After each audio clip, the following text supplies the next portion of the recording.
What's up, demons and demonettes? Tis I, Atraxi, a demon queen. And today we're going to be looking at the most highly anticipated, at least on my side, hero of the season, and that is a Cryonaia. But before we get into it, as always, toss a like and subscribe down below. Alright, as you can see, we are on the Pioneer. There are several issues going on at this time, so I'm unable to change the settings. So we have the regular game open in the back. Now let's take a look at her abilities. Alright, Frost Veil, a domain, a Cryonaia. Summons the domain of Eternal Winter, trapping up to 3 enemies, and they're summoned in the domain for 12 seconds. Cutting them off from the rest of the battlefield, the skill prioritizes enemy heroes who have dealt the highest cumulative damage in boss fights. Cryonaia traps all enemies in the domain of Eternal Winter.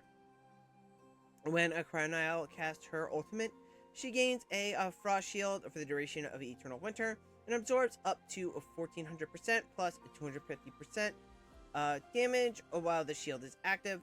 Cryonaia becomes immune to control effects. Her haste is increased by 60, and her attack is increased by 60. The shield also prevents Cryonaia from being defeated. Eternal Winter will end early if all trapped enemies are defeated, or if the Frost Shield is destroyed. And you can see as her level goes up, it increases. Alright, skill, Cryonaia summons powerful Ice Storm that sweeps across the battlefield for 6 seconds, dealing 40 plus 7% skill damage. Every 0.5 seconds to the enemies in its path, and 25 plus 3 damage to enemies within 1 tile of the storm. After casting her ultimate, Cryonaia stops using the skill actively. Instead, she creates 3 full-size ice storms that do the same thing.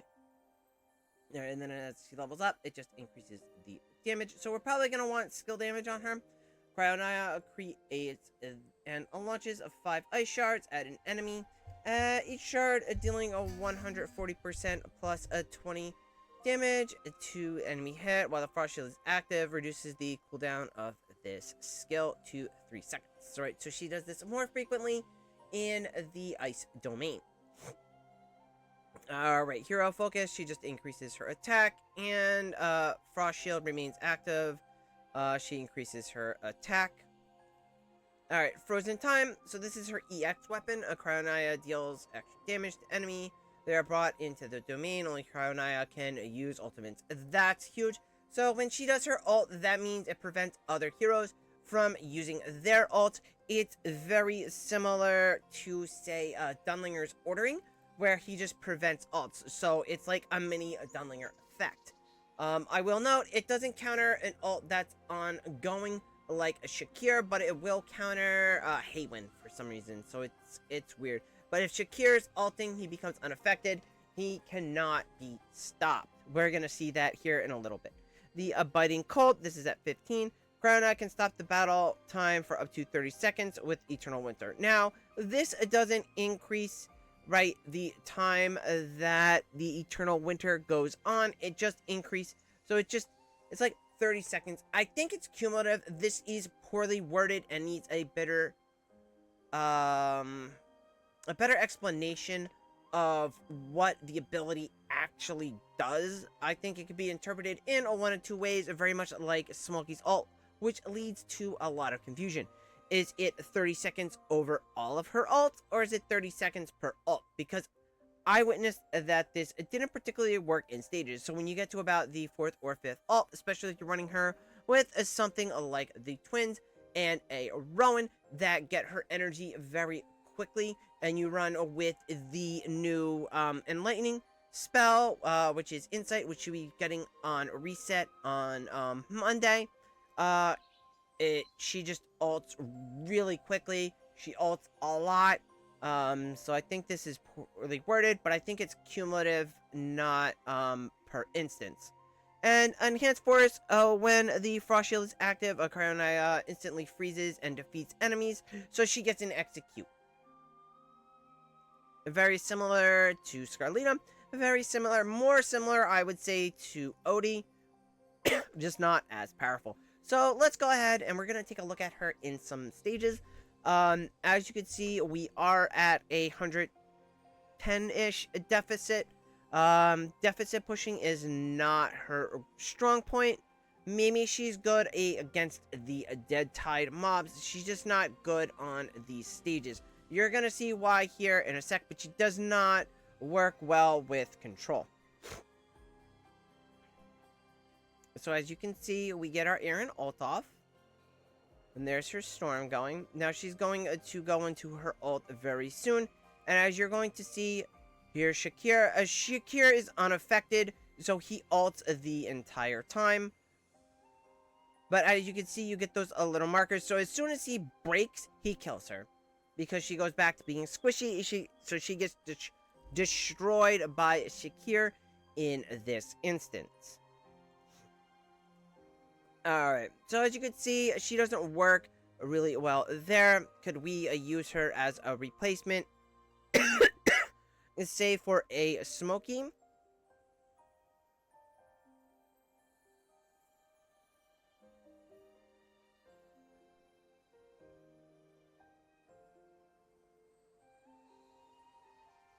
And we'll see how this goes. I haven't tried her out in this type of position yet. She gets the mark, but the problem is now they're all going to be out of position. So they're all going to be kind of all over the place. And it's just kind of like the idea of control is we keep them all grouped up. We keep them locked down. Now, she didn't do that. Now, she's not benefiting from the twins here, but her damage, you can see, isn't that significant. Like, she does do a nice amount of damage. You can see she freezes the time here. That's how you know the time is frozen. But again, we just don't have, even with her, we just don't have that damage.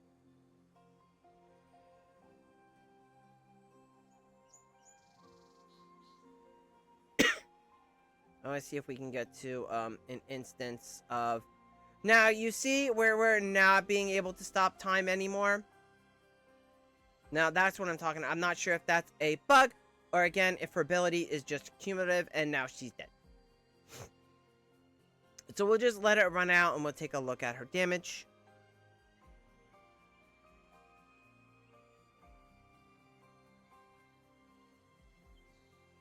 Now, we could probably pass that with a Smoking. Now, as you can see, she didn't do all that much in the way of damage. It was nice. She was the highest damage dealer on our team, and she took a truck ton of damage. It's just that we need a Smokey to get through that. Again, we are on Pioneer, so we don't have a lot of charm sets on other heroes. That is helpful. Alright, so let's talk about potential uses elsewhere. So we have a Dream Realm, as you can see. I did run her here. She did get a slightly higher score than my comparable team with Taylene. The one thing I will note is I did have to give her the slightly higher levels just to get her to survive. So let's see if we can run this and we can beat our score with the Taylene team. Now that we have a few more levels, maybe she'll have the survivability that she needs to get through the stage. What is nice is that Blade Summon spell does continuously go off during her freeze time. So as you can see, she freezes time, she goes one-on-one with the boss. You can see a Blade Summon spell still going off, and she still does a decent amount of damage. Now, I don't know why. I think that's just a bug with the animation, that the allies still remain frozen after her ult, but you can see they're still going.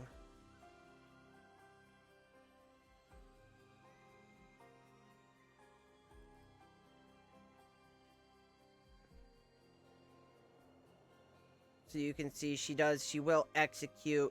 Well, that's going to get hit by... They still can get hit by Odie's execute in there, if Odie's on your team. As you can see now, this could be an issue because her stuff is still... The time still goes when her ult goes. That could be an issue. So as you can see, we did less overall damage there that time. That could just be RNG.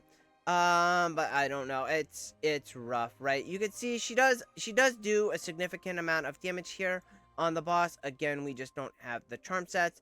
But as you can see, Odie did less damage. I think it's because of the way her ult works, is that it may be counterproductive to run in a longer fights, right? So if it's a shorter fight and you're just going to use her ult multiple times, maybe it's better if, like, in short. So I think she's more of a pre-endless type hero than an endless Dream Realm hero.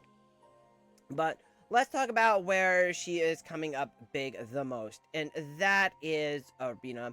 And you're going to see her a lot here, right? You're going to see her on a lot of my attack records, right? I use her a lot, and a lot of people are just running her on a defense, right? So here we can see one where my team worked on defense. Maybe we can see her in action. I don't know if she's going to get to go. I think she died.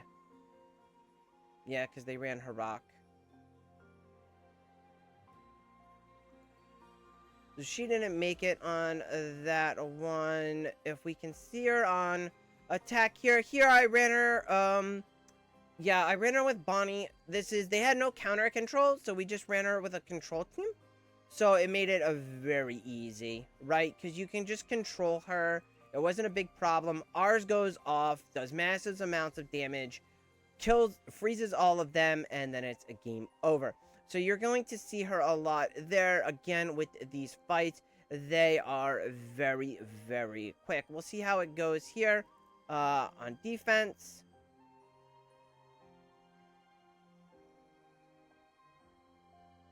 See, ours goes off. So it's basically who can get their Cryonaia to go off first in PvP is going to win. So it's going to be a race to get her to go off. Now, one of the things we can talk about is Lily May countering a Cryonaia is a big. It's similar to if she a Lily May counters a Tassie. So I would compare. Cryonaia is like, I want to say, almost 4 characters wrapped up in one. She's like Tassie, she's like a Dunlinger, she's like a Dio, and she's like, I want to say, more like Odie or Scarletta. She has that execute similar to how they do. So she's like 4 characters in one. How she's like Tassie in that if she gets countered, it's very, very bad, and it's probably going to be game over. She is similar to Dun, as she offers that widespread silence when she does her attack. She's similar to Scarletta and Odie in that she has the execute, but they don't grow over time. It's not like Odie's where it goes over time. It's a fixed amount, and it's only within that ult window. And then she's like Dynel because she's a heavy, very heavy hitter. She just destroys enemy, but at the same time she's a tad bit on the squishy side. We can see that when I do some attacks that I lose here. So we do some attacks. I do put her in the back to give her insight, and she does kind of get beat up by Bonnie in this case. So let's take a look. So I do give her that, but you could see she gets tapped by Bonnie. It's over so quick. We'll play it again. And so one of the things is, yeah, right. So we go Bonnie here, right? So we have the Bonnie. So what's going to happen is Bonnie is going to hit our Cryonaia. Then her rock's just going to come over because he's going to smell blood in the water and just quickly finish her off. I can compare that here if we do go to a main account and I do take a look at where I beat Brownie. And you can see maybe in this replay and many others where our Bonnie is going to tap Dio. Then her rocket goes over and just beats the crap out of him, right? So it's a very, very similar situation to that where we do need to protect our Cryonaia from mobs like Bonnie and combos like Bonnie Harak. It's just a really, really mean offensive combo. But if we go take a look at a Supreme Arena, you're gonna see I have her on my team here. She works nicely on this map. She also works pretty well on this map. Alright, we did lose. We can take a look at the loss records. Did they beat? Yes, they beat our Cryonaia. And, we didn't run. We did. So they did beat her with... Yeah, so probably what happened here is they tagged her with Bonnie, slowed her with Bonnie, and then countered with Lily May. So it didn't work out too great. I mean, everybody's got P4 here. Here we lost to Cryonaia. Here we won. So let's take a look and see what happened here on the attack.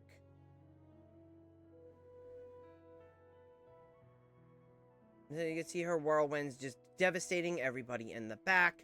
She finally gets her ult. Ludovic's already low, so he's instantly gibbed.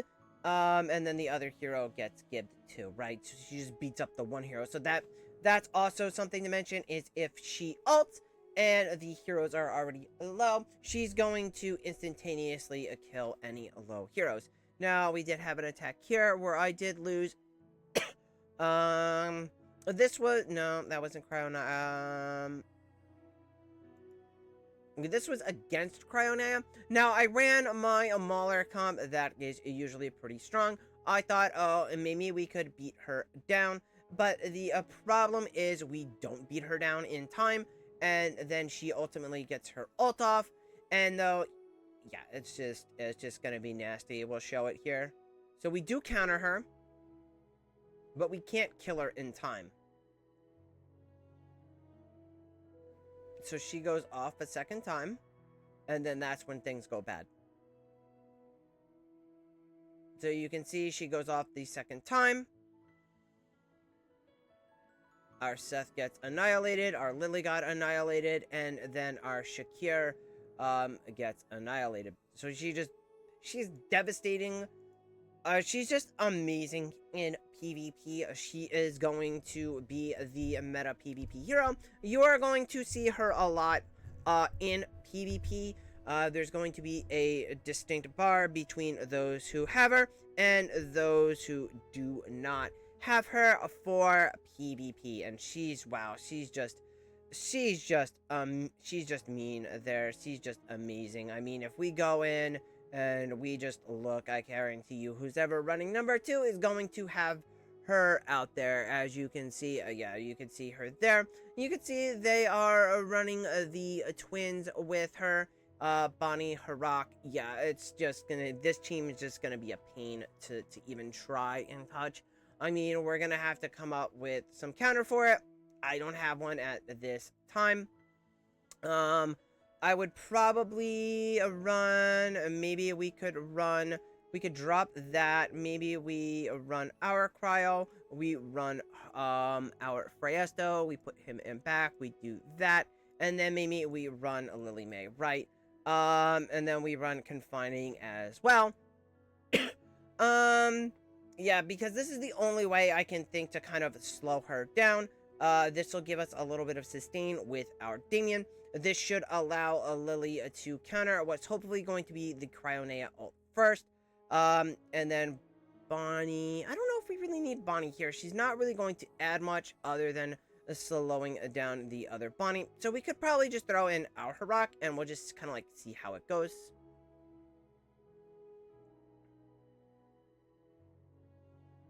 Yeah, see, our Cryonaia just got destroyed there.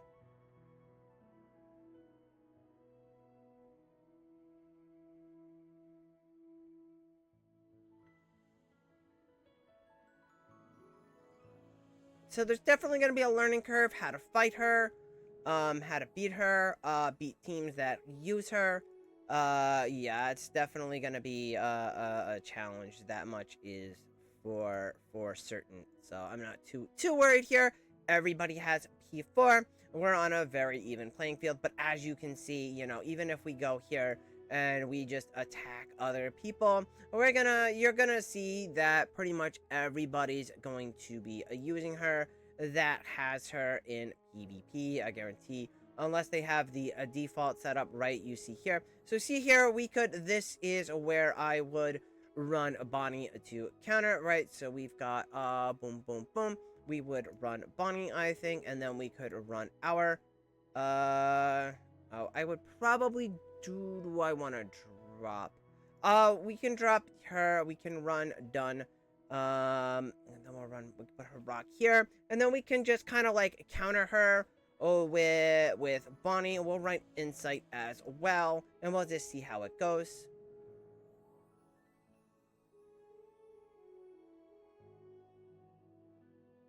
So she's getting beat down. Her rock should go over and hopefully beat her up soon. I think our... So that's one thing that you can note. Our Cryonaia can ult during the other Cryonaia's ult. That's one thing I did notice, and that's huge. So the advantage actually in that case goes to the Cryonaia that ults second, right? So you actually, that plays out into your favor if you can get yours to ult second. It's weird, but if you can get Cryonaia to ult during the other Cryonaia's ult, it's game over. That's one of those things I did notice, that I forgot to mention, and it's crazy. So there's a little bit of an advantage there, but hey, that's going to be it for this one. I'm definitely going to be pulling her on main account. We're going to go for plus 25. I doubt I'm going to put her to, or, well, I'm going to have to reset somebody to push her to 25. Maybe we'll reset Sonya, because we're definitely not going to have enough reds. We're definitely not going to have the token in time. So we could either reset Sonya, we could reset Lily May. She's someone that's kind of dropped off, and she's there, right? So if we go to our Rezo Hall and we look at our current plus 25 heroes, we have the twins. Oh, we're not touching the twins. We have Taylene. She has the potential to be swapped, but I think she may still be best in slot on Thalassa over Cryonaia. We're just gonna have to kind of like see how that plays out once we have a better idea with all of the updated charm sets and we can test it on live. Freya's, do I plan to leave the same? Harak, I plan to leave the same. That just leaves either Sonya or Lily May. Sonya has greater use in a Dream Realm at this time, so that's really kind of like putting Lily May into that reset block. So we may just reset our Lily May, drop her back down to 20, and then move our Cryonaia to the plus 25, because I doubt we're going to get the other 300 plus reds in time, unless somehow we hit a red pop-up, which I frankly don't see happening. Now, we will get some reds out of Guild Supremacy and some other guild modes. It's just that I don't think we're gonna get them in time, right? So we still have 4 days here. But, you know, we only get the reds out of the progress rewards. We don't get any reds for this, right? We just get this, we just get this, and the cup and the title. Now, we don't get any real big red dump out of there, and none of the events are going to really give us a big red dump, and as you can see, we are quite a ways away. We're about 19,000 off. That's probably going to be another month or so before we can buy this, right? We probably need to get a lot of stuff from Dream Realm. Supreme Arena is a big contributor to it. We're not going to get 19,000 in 4 or 5 days whenever she decides to drop. My guess is she's coming on the 20th or around the 21st, whenever that 1.3.2 patch drops. So I'm really looking forward to her. Definitely going to be pulling her to P4. I think she's going to be a monster. And again, it's going to be one of those, if you don't have her, you're going to kind of be capped off in your arena or your Supreme Arena against the people that do have her and have her at a high Paragon level. And that's it for this one. I will catch you in the next one. Bye!